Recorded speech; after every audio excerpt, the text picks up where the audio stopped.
নমস্কার বন্ধুরা, আজ শোনাতে এসেছি মাকালু বেস ক্যাম্প ট্রেকের গল্প।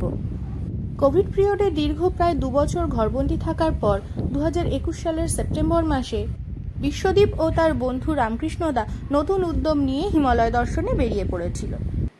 প্রথমে কলকাতা থেকে ট্রেন ধরে পৌঁছে যাওয়া যোগবাণী, সেখান থেকে ইন্ডিয়া নেপাল বর্ডার ক্রস করে সেখান থেকে কারেন্সি চেঞ্জ করে বাই বাস পৌঁছে যেতে হবে বিরাটনগর, সেখান থেকে আবার বাস ধরে ধরান এবং তারপর শেয়ার গাড়ি করে চলে যেতে হবে খানবাড়ি। বর্ডার এলাকা ছাড়াও গাড়ির কন্ডাক্টর দাদাদের কাছ থেকেও আপনারা চাইলে আইসি থেকে এনসিতে কনভার্ট করে নিতে পারেন। সেই দিনের রাত খানবাড়িতে কাটিয়ে পরদিন সকালে শেয়ার গাড়ি করে চলে যেতে হবে নুম বা নামগ্রাম। নুম যাওয়ার পথে রাস্তার অবস্থা ছিল অনেকটা এরকমই।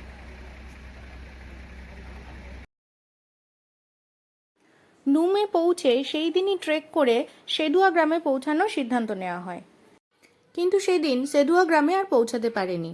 তাই অরুণ নদীর ওপর ঝুলন্ত সেতুর পাশে টেন্ট করে সেখানে রাত্রিবাসের সিদ্ধান্ত নেওয়া হয়।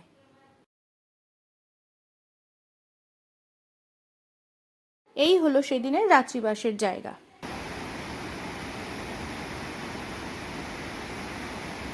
নুম থেকে সেদুয়া যাওয়ার পথে এই ব্রিজটা পড়ে। আজকে আমরা এই পর্যন্তই আসতে পেরেছি।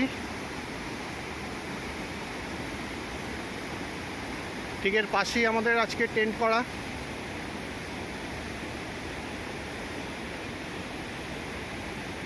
একটু আগে আমরা বাটার অমলেট খেলাম, ডবল ডিমের। এখন ম্যাগি খাওয়া চলছে, এরপরে কফি হবে। ট্রেকের একেবারে শুরুর দিকেই কম বেশি প্রায় 1 কিলোমিটার নামা এবং 1 কিলোমিটার ওঠা একজন ট্রেকারের আত্মবিশ্বাসকে ভেঙে দেওয়ার জন্য যথেষ্ট। তাই এই অংশগুলি যদি দাঁতে দাঁত চেপে পার করে দেওয়া যায় তবে সফল মাকালু বেস ক্যাম্প ট্রেকের দিকে বেশ এক কদম এগিয়ে থাকা যায়। সেদিনের মাত্র 3.5 কিলোমিটার পথ যেতে প্রায় 9 ঘন্টা লেগে যায়। সেদুয়া গ্রামে সৌভাগ্যবশত যে দিদির বাড়িতে থাকা হয়েছিল তার স্বামী হলেন মিংমা শেরপা, যিনি এখনো পর্যন্ত 7 বার এভারেস্ট এবং অন্যান্য পিক মিলিয়ে মোট 13 বার সামিট করেছেন। মানুষটির সাথে কথা বলে বেশ গর্ব অনুভব হচ্ছিল। ওই দূরে ওটা নামগাঁও। আমরা এখান থেকে নিচের দিকে নেমে আবার উপরের দিকে উঠে এসেছি।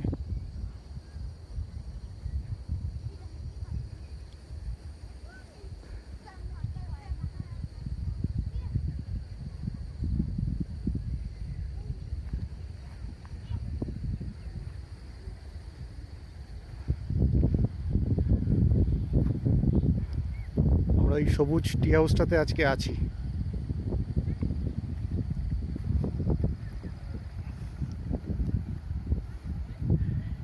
এই দিকটা দিয়ে আমাদের যেতে হবে।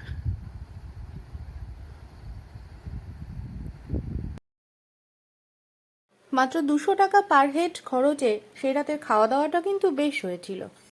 পরদিনের গন্তব্য টাশিগাঁও। প্রায় 7.5 কিলোমিটার রাস্তা যেতে প্রায় 550 মিটার চড়াই চড়তে হবে। সেদিন সারাদিনই প্রায় আকাশ মেঘাচ্ছন্ন ছিল, তবে সন্ধে নামার আগেই টাশিগাঁওতে পৌঁছে গিয়েছিল। পরদিনের গন্তব্য ছিল 3 কিলোমিটার দূরে অবস্থিত দারাখারকা গ্রাম। এই দিন আবারও সেই সাংঘাতিক রকমের চড়াই উতরাইয়ের খেলা, আর সাথে ছিল জোকের ভয়। একসাথে এত জোক নাকি ওরা আগে কখনো দেখেনি।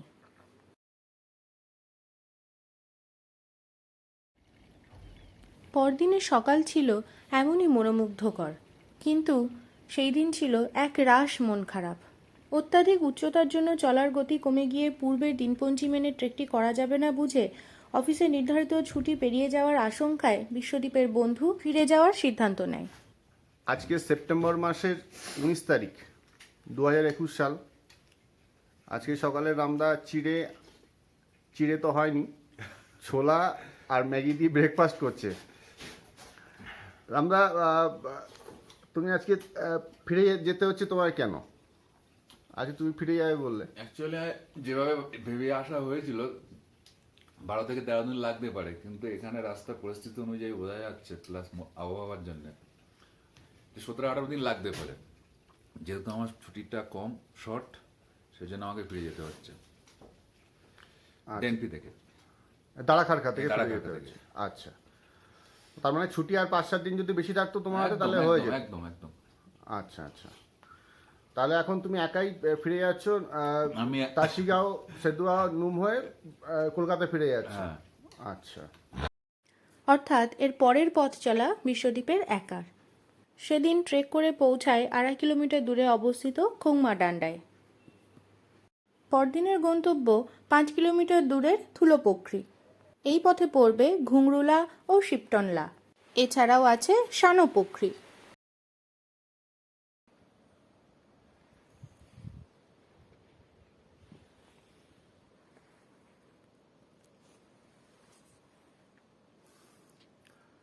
ওই যে দূরে দেখা যাচ্ছে মাকালু পর্বত,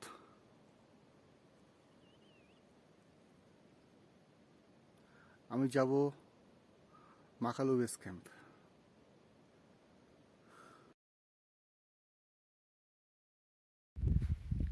এটা সানোপোখরি।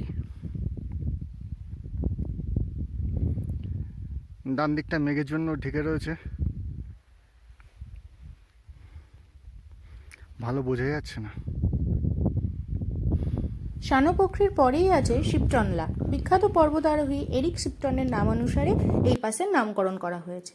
এই সেই বিখ্যাত শিপটনলা।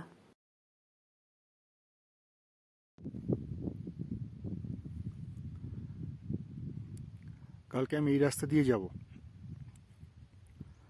এই রাস্তাটা চলে গেছে কেকেলার দিকে।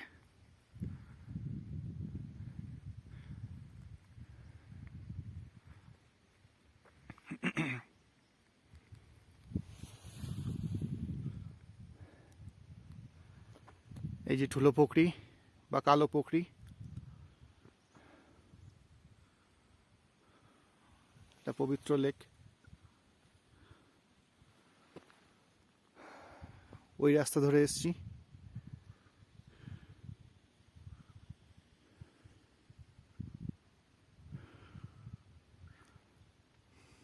এইটা হচ্ছে আমার আজকের রাতের আস্তানা, এখানেই থাকবো। আর এই হলো রাতের আস্তানার অন্দরমহল।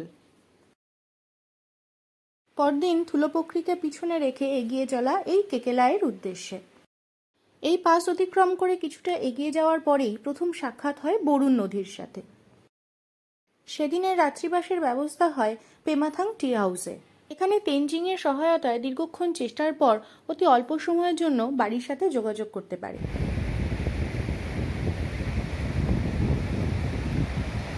এটা বরুণ নদী।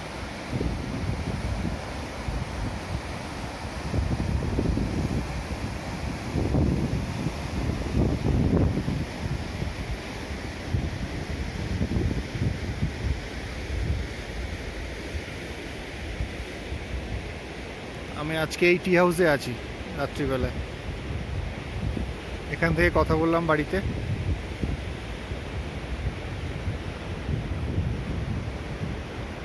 পরদিনের পথ ছিল ট্রেকের সবথেকে আরামের এবং সুন্দর দিন। বরুণ নদীকে বাঁদিকে রেখে ধীরে ধীরে উঠে যাওয়ার পালা। এখানেই আসে ইয়াংলেখারকা জায়গাটি। 2017 সালে গ্লেসিয়ার আউটবাস্টের কারণে যে হরপাবান আসে, এই অঞ্চলে তার প্রভাব সবথেকে বেশি পড়ে। কয়েকটি টি হাউস সম্পূর্ণ ধ্বংস হয়ে যায়। প্রচুর গবাদি পশুরও প্রাণহানি ঘটে। এদিকে হঠাৎ করেই আবহাওয়া খারাপ হওয়ার কারণে একটি ইয়াক শেল্টারে আশ্রয় নিতে হয়। সেখানে ইয়াকের দুধ, ভুট্টা, চিজ, কফি, আলুর তরকারি, ভাত এত কিছু দিয়ে এই পিতা পুত্র আতিথেয়তা করে। রাতে আবার ইয়াকের ছালের ওপর ঘুমাতে দেয়। আর পাশের ঘরে ছিল গোটা 15 ছোট্ট ইয়াক। মনে থাকবে এই দিনটি। পরদিন ধীর পায়ে এগিয়ে চলা লাংমালেখারকার দিকে। শান্ত ও নিরিবিলি এই জায়গাটির কেমন একটা গা ছমছমে ব্যাপার আছে, তাই না? ইয়েতি বা স্নোব্যান্ড নিয়ে যে সমস্ত গল্প বা ঘটনা শোনা যায়, তার বেশিরভাগটাই এই মাকালু বরুণ ন্যাশনাল পার্ক এলাকায় ঘটেছে। 2019 সালের এপ্রিল মাসে ইন্ডিয়ান আর্মির যে এক্সপিডিশন টিম রহস্যময় পায়ের ছাপ দেখতে পাওয়ার দাবি করেছিলেন, সেটিও এই মাকালু বেস ক্যাম্প এলাকার ঘটনা। যদিও বিশ্বদ্বীপের ইয়েতি বা স্নোম্যান দেখার সৌভাগ্য বা দুর্ভাগ্য কোনোটাই হয়নি। এই রুটে বিভিন্ন গবাদি পশুর সাথে নানান রং বেরঙের সুন্দর নাম জানা ও নাম না জানা পাখি এবং প্রজাপতি দেখতে পাওয়া যায়। উপযুক্ত ক্যামেরা ও প্রশিক্ষণের অভাবে তাদেরকে ক্যামেরাবন্দি করতে না পারার একটা আক্ষেপ থেকেই গেছে। সেদিন লাংমালে খালকায় পৌঁছাতে 3.5 কিলোমিটার পথ অতিক্রম করতে প্রায় 6 ঘন্টা লেগে যায়।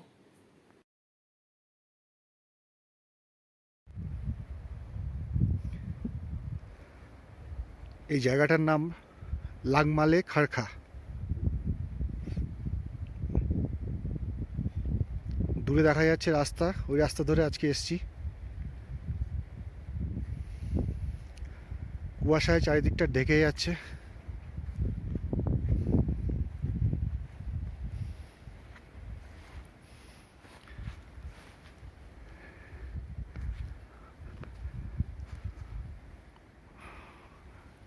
রুম নাম্বার 3-তে আছি। ওই যে রুমটা, এখানে 5খানা রুম আছে, 1 2 3 4 5। কালকে ওই রাস্তা ধরে যাব আমরা বলতে আমি একা।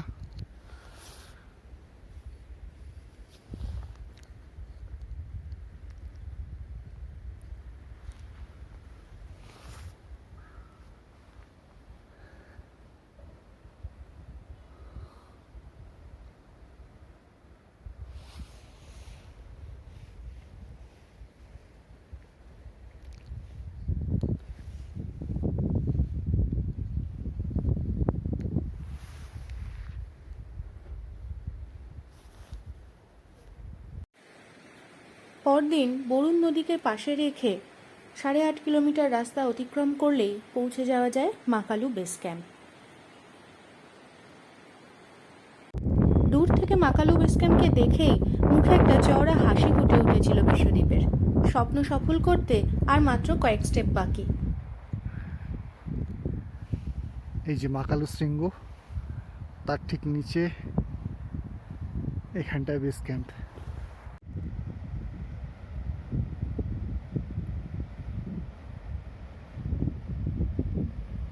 বেশ বড় এবং বিস্তৃত এই জায়গাটি।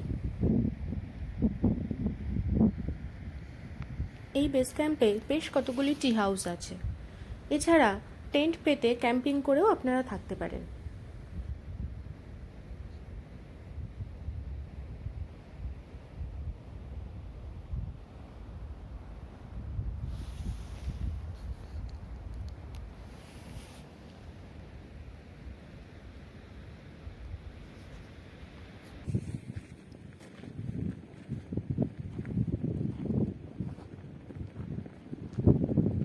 নমস্কার, আজকে 24শে সেপ্টেম্বর।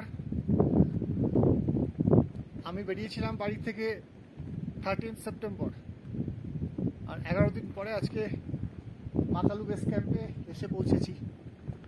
এই মুহূর্তে মাকালু বেস ক্যাম্পে কেউ নেই, আমি একাই আছি।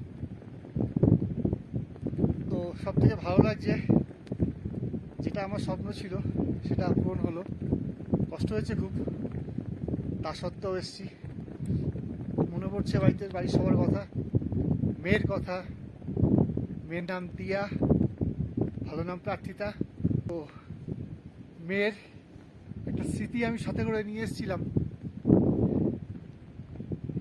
মেয়ের জামা, এটা ছোট্ট, যখনই কষ্ট হতো এটা দেখতাম, অসুবিধা হতো না আর।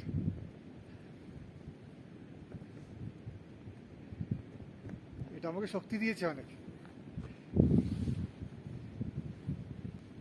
যেটা নিয়ে সাথে করে আসা।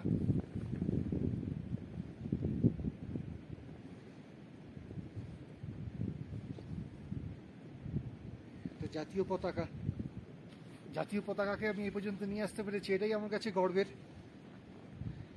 ভারতবাসী হিসাবে গর্বিত। এবার স্পেস ক্যাম্পেও গেছিলাম, তখন পতাকা ধরে ছবি ছিল, আবারও পতাকা ধরে ছবি দিতে পারলাম। এই মুহূর্তে মাকালু বেস ক্যাম্পে কেউ নেই, কোনো মানুষ নেই, কোনো বিড়াল কুকুর কিচ্ছু নেই, শুধু আমি একা আছি। দেখলাম একটা ঘর খোলা আছে, থাকার কোনো অসুবিধা হবে না। পাশেই বরুণ নদী যাচ্ছে, ওই গ্লেসিয়ার থেকে জল গড়িয়ে পড়ছে, এসে ওখান থেকে বয়ে চলে যাচ্ছে। তো জলের কোনো অভাব হবে না, আমার কাছে খাবার দাবার আছে, সেগুলো খেয়ে নেবো, খেয়ে কালকে সকালবেলা এখান থেকে বেরাবো। এই না হলে অ্যাডভেঞ্চার, মাকল বেস ক্যাম্প আমার একার। এখানে এখন আর কেউ নেই, হয়তো কালকে আসবে, ততক্ষণে আমি চলে যাব। ভালো লাগছে বেশ, চারিদিকটা পরিষ্কার পরিচ্ছন্ন, মেঘও এখন অতটা নেই। মাকালু সিংহটা যদিও ঢেকে রয়েছে, এইখানটায় মাকালু সিংহ ঢেকে রয়েছে।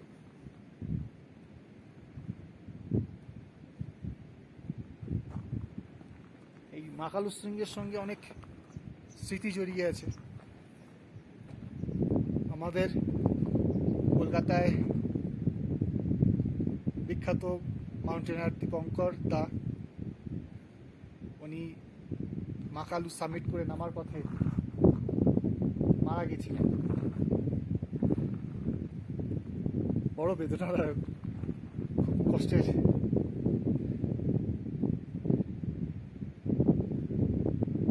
যখনই মাকালুর কথা ভাবি তখনই ওনার কথা মনে পড়ে। আমার কাছে মোমবাতি আছে, কালকে সকালবেলা মোমবাতি জ্বালাবো, পুজো দেব, দিয়ে বেরিয়ে যাবো এখান থেকে। আপনারা আসবেন, খুব ভালো লাগবে, খুব সুন্দর জায়গা।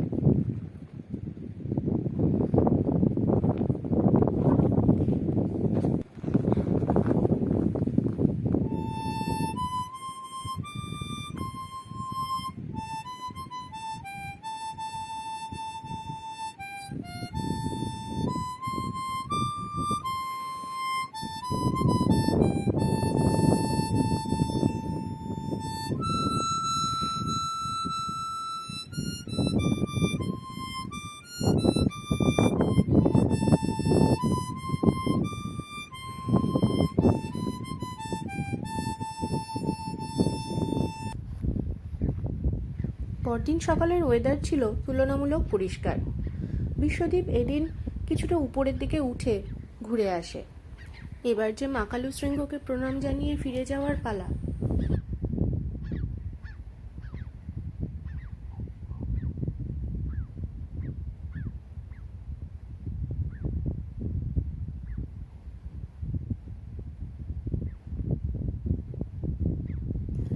পরের দিন ছিল এই ট্রেক রুটের সবথেকে বিপজ্জনক ও খারাপ দিন। মেঘ, বৃষ্টি, ধস, জুতো ভেজা, কর্দমাক্ত রাস্তা, নদীতে জলের পরিমাণ বৃদ্ধি পাওয়া, শ্যাক ভিজে ভারী হয়ে যাওয়া, পাথর ভিজে থাকায় দীর্ঘক্ষণ বসতে না পারা ইত্যাদি সব রকমের সমস্যা সেই দিন পোহাতে হয়েছে।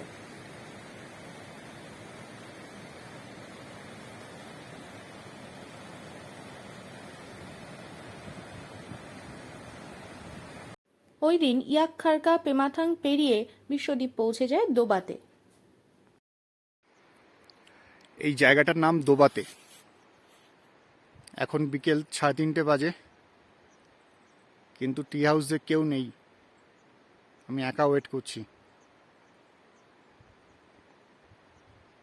যদি কেউ আসে খুলবে, আর যদি কেউ না আসে তাহলে ওই পেছনের দিকে একটা জায়গা আছে, একটা ভাঙাচোরা টি হাউস, রুম আছে একটা, দেখলাম খাটও আছে, ওখানে আজকে রাতটা কাটাতে হবে। চারিদিকে জঙ্গল, কুয়াশা, খুব সুন্দর জায়গা দোবাতে।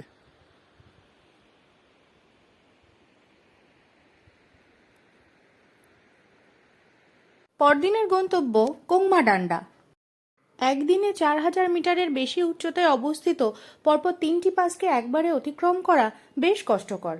ইবিসি বা এবিসি রুটগুলির মতন মাকালু বেস ক্যাম্প এখনো অতটা পপুলার হয়নি, সুযোগ সুবিধাও কম এবং ট্রেকারদের সংখ্যাও হাতে গোনা। কোংমাডান্ডা থেকে পরদিন নেমে আসা সেদুয়া গ্রামে, সেদিন আবার মিংমাজির বাড়িতে উঠেছিল। অনেকদিন পর আবার বাড়ির সাথে যোগাযোগ করা গেল ইন্টারনেটের মাধ্যমে। আর রাতে তো মেঘ না চাইতেই বৃষ্টি।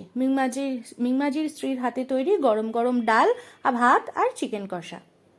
পরদিন ট্রেক করে নুমগ্রামে এসে সেখান থেকে শেয়ার গাড়ি করে খানবাড়ি চলে আসা। সেখান থেকে পরদিন ইটাহারি বিরাটনগর হয়ে যোগবাণী ফিরে আসা। পরদিন যোগবাণী থেকে বাড়ি ফিরে আসা ট্রেন ধরা।